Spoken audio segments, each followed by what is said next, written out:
الحمد لله وكفى وسلام على عباده الذين اصطفى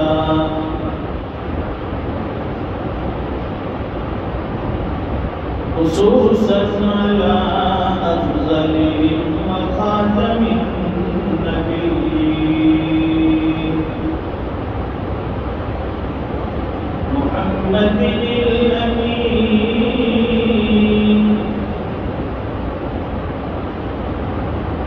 وعلى آله وأصحابه أجمعين.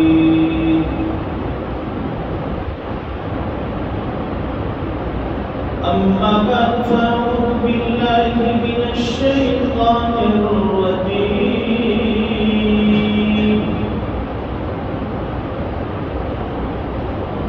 بسم الله الرحمن الرحيم.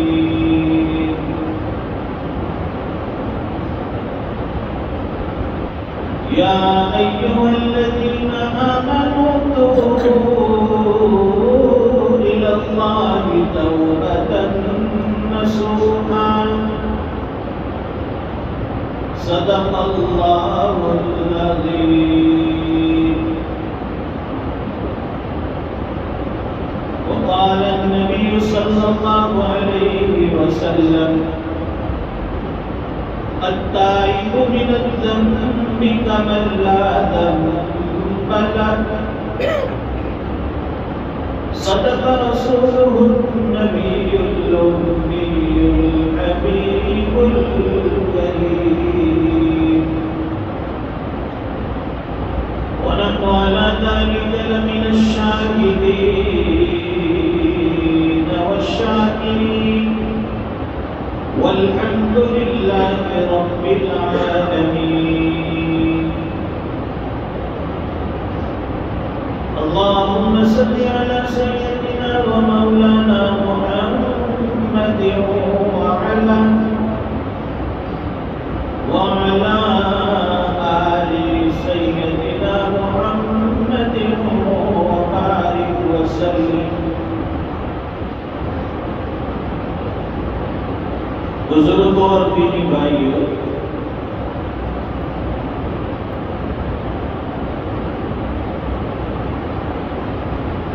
ہر انسان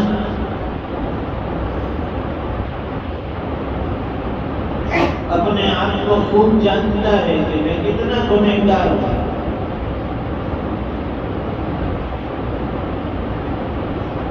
اور ایمان والا اپنے آپ کو اچھی طرح سے ٹٹولتا ہے.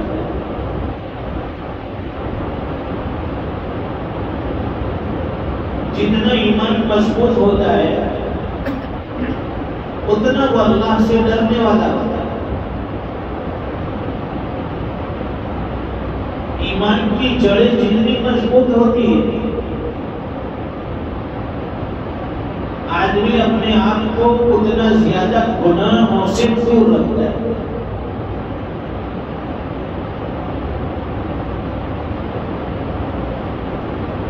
نیکی کمانا مشکل، گناہ کرنا آسان. نیکی کرنے کے لیے محنت کرنی پڑتی ہے، گناہ کرنے کے لیے کوئی محنت کی ضرورت نہیں. نیکی کرنے کے لیے نفس اور شیطان کا مقابلہ کرنا پڑتا ہے، اور گناہ کرنے میں نفس اور شیطان کا انسان کو سپورٹ ملتا ہے.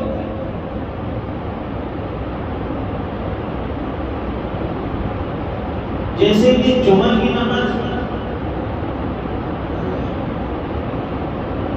نماز کے لیے ایک مسلمان جب گھر سے تیاری کر کے نکلتا ہے،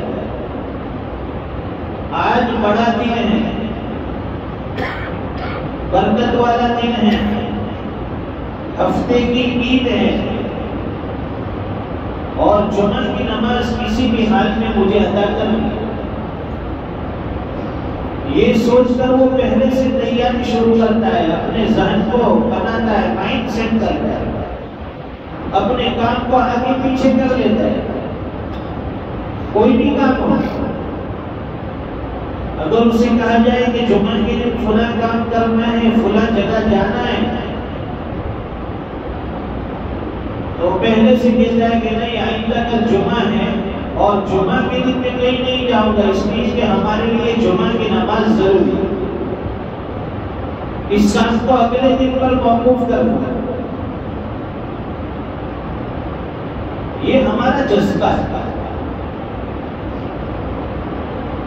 گرے سے گرا ایمان والا اس کی کوشش ہوتی ہے کہ وہ نماز جمعہ پڑھے، صبح سے تیاری میں لگا ہے، پانی گرم کرتا ہے، کپڑے استری کرتا ہے، غسل کرتا ہے، خوشبو لگاتا ہے، اپنے آپ کو تیار کر کے دلہے کی طرح بند سمجھ کر مسجد کی طرف چلتا ہے، یہاں آ کر بیٹھتا ہے، سنتیں پڑھتا ہے، خطبہ سنتا ہے، دعائیں کرتا ہے، تلاوت قرآن میں لگا ہے۔ یہ محنتیں کرنی پڑی یہاں آنے کے لیے، اب گناہ کرنے کے لیے کوئی محنت نہیں، گناہ سے بچنے کے لیے محنت ہے۔ مثال کے طور پر غیر محرم کی طرف نظر اٹھانا، غیر محرم کو پوری نگاہ سے دیکھنا، یہ گناہ کبیرہ میں سے۔ اگر اسے دیکھیں گے تو گناہ ہوگا، گناہ کبیرہ، بڑا گناہ، اور نہیں دیکھیں گے تو انشاءاللہ نیکی ملے گی۔ دیکھنے کے لیے محنت ضروری نہیں ہے، چلتے پھرتے آج کل قرآنیت عام ہو گئی، بے حیائیاں عام ہو گئی، آدمی جب چاہے دیکھ سکتا ہے، اس کے لیے محنت نہیں، نہ دیکھنے کے لیے محنت، نفس کو مارنا پڑتا ہے، شیطان کا مقابلہ کرنا پڑتا ہے، نگاہیں جھکانی پڑتی ہے۔ حکیم الامت مجدد ملت حضرت مولانا شاہ اشرف علی تھانوی رحمۃ اللہ علیہ کے مرید نے حضرت سے بیعت لی، اس شخص پر بھی کہ حضرت مجھے بد نگاہی کی عادت ہے، وہ چھوٹتی نہیں ہے، میں جب بھی خوبصورت لڑکی کو دیکھتا ہوں بد نگاہی ہو جاتی ہے، نظریں جھکانا میرے لیے مشکل ہے۔ تو حضرت نے پوچھا کہ تو اسے نہیں دیکھتا ہے تو کتنی دیر کے لیے تکلیف ہوتی ہے؟ کہا کہ جب میں اسے نہیں دیکھتا ہوں تو تھوڑی دیر کے لیے میں بے چین ہو جاتا ہوں کہ اتنی خوبصورت لڑکی تھی، میں نے کیوں نہیں دیکھا؟ اور فرمائے کہ جب تو اسے دیکھ لیتا ہے تو پھر کیا اثر ہوتا ہے؟ تو کہنے لگا کہ حضرت جب میں اسے دیکھ لیتا ہوں اچھی طرح سے تو 2 دن 3 دن تک اسی لڑکی کا تصور دماغ میں چلتا ہے، گھومتا ہے، اتنی خوبصورت تھی، آنکھیں ایسی تھی، زبان ایسی تھی، ہونٹ ایسے تھے۔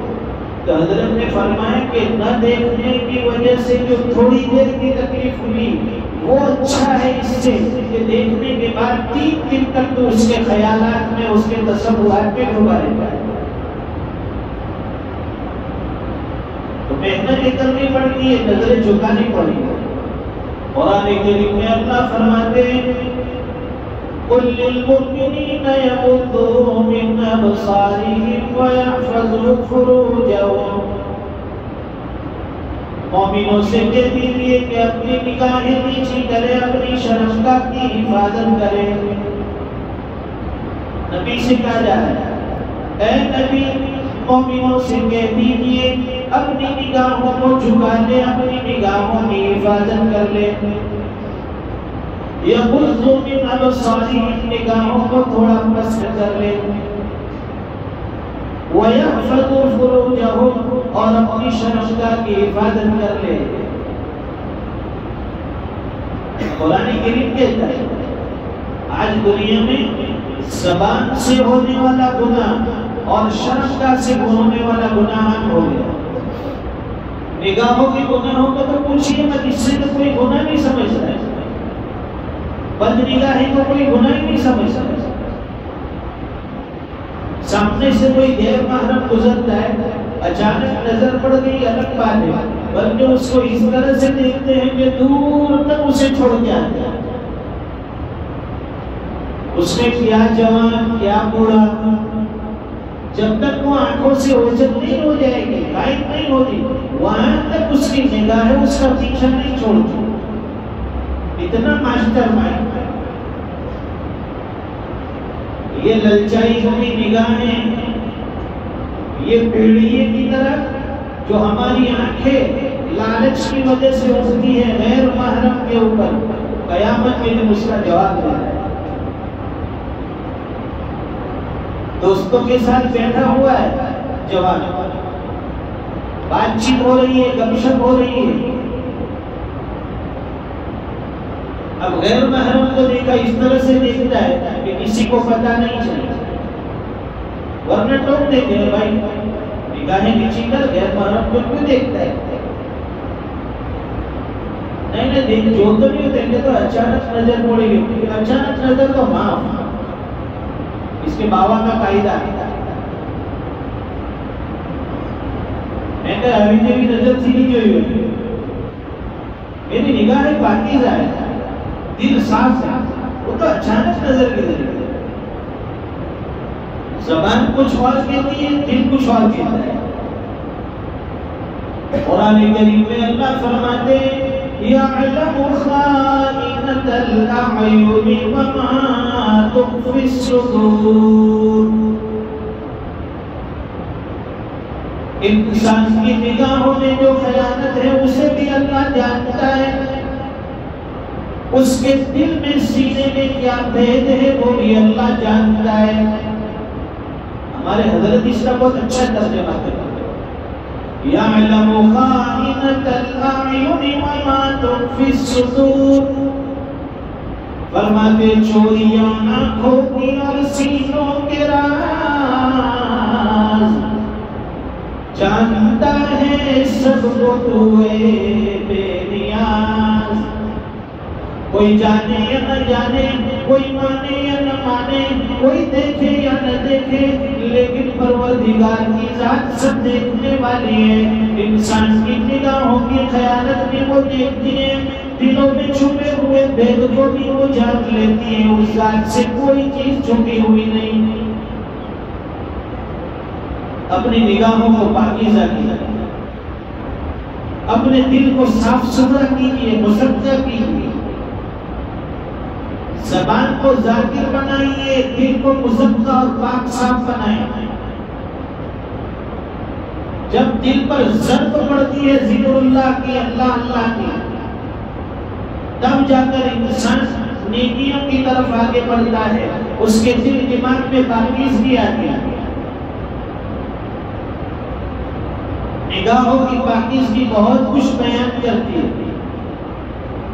آج کل عام ماحول ہو گیا، خالہ ذات بہن، ماموں ذات بہن، پھوپھی ذات بہن، اس سے ایک دم فری ہو گیا۔ یہ بھی ہمارے لیے غیر محرم، بلکہ ان سے بچنا، ان سے ڈرنا اور بھی زیادہ ضرورت ہے بنسبت دوسری عورتوں کے بچنے سے۔ اس لیے کہ دوسری کسی اجنبی عورت سے آپ ریلیشن میں رہیں گے، بات چیت کریں گے، کوئی نہ کوئی آپ کو دیکھ لے گا، اور ڈر بھی ہوگا کہ فلاں مجھے دیکھ رہا ہے، فلاں میرے بارے میں کیا سوچے گا، گاؤں والے کیا کہیں گے، محلے والے کیا کہیں گے، جو بھی دیکھے گا برا سمجھے گا۔ لیکن یہ تو خالہ کی لڑکی، ماموں کی لڑکی، پھوپھی کی لڑکی، ان سے بات چیت، ہنسی مذاق، دوسرے بھی سوچتے ہیں کہ اس کے ماموں کی لڑکی ہے، خالہ کی لڑکی ہے، پھوپھی کی بات چیت کرتے ہیں، اور قدم اتنے آگے بڑھ جاتے ہیں کہ آدمی بدکاری تک پہنچ جاتا ہے۔ اس میں بھی جوائنٹ فیملی، آج جتنی بھی جوائنٹ فیملی ہے اس میں سب سے زیادہ یہ بدکاری کا گناہ عام ہو رہا ہے۔ لوگ اچھا سمجھتے جوائنٹ فیملی، شریعت ناپسند کرتی ہے کہ سب بھائی ایک ساتھ، سب بھائیوں کی شادی ہو گئی، ان کے بچے ہو گئے، وہ سب بچے آپس میں کھیل رہے ہیں، چچا زاد بہن ہیں، خالہ کی لڑکی بھی ساتھ، پھوپھی کی لڑکی بھی ساتھ، ماموں کی لڑکی بھی ساتھ۔ جوائنٹ فیملی میں سب سے زیادہ بدکاری کا گناہ ہوتا ہے۔ اس لیے اپنے گھر کے ماحول کو پاکیزہ بنائیں۔ ہمارے گھر میں اگر ہماری بیوی، ہماری بچی سب جوان ہیں، بیوی بھی اس کے لیے غیر محرم ہے، نامحرم ہے۔ ہمارے بھانجے ہیں، اس سے ہماری بیوی نامحرم کہلائے۔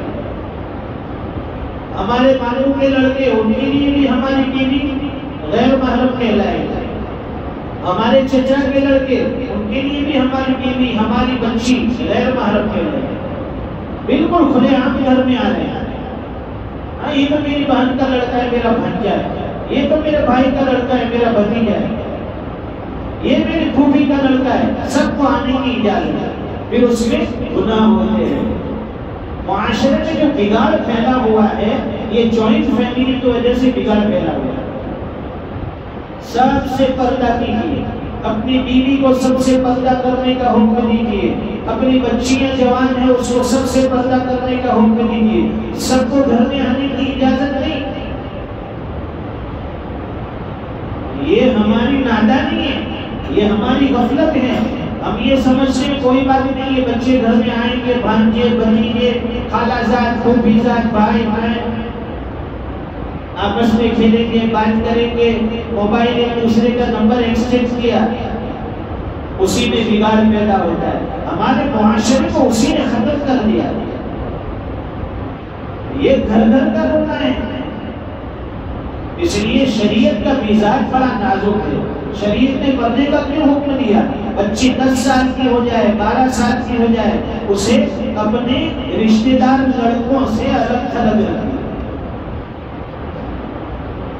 کب جوان ہو جاتے ہیں بچے پتہ نہیں چلتا ہے، اور پھر وہ گناہ کر بیٹھتے ہیں، کہتے ہیں کہ انہوں نے گناہ کر دیا، بچے نادانی میں گناہ کر بیٹھتے۔ ارے بچے نادان تھے، آپ لوگ تو نادان نہیں تھے، آپ تو سب سمجھتے تھے، آپ جانتے تھے، پھر اس کے باوجود یہ گناہ کیوں ہو گیا؟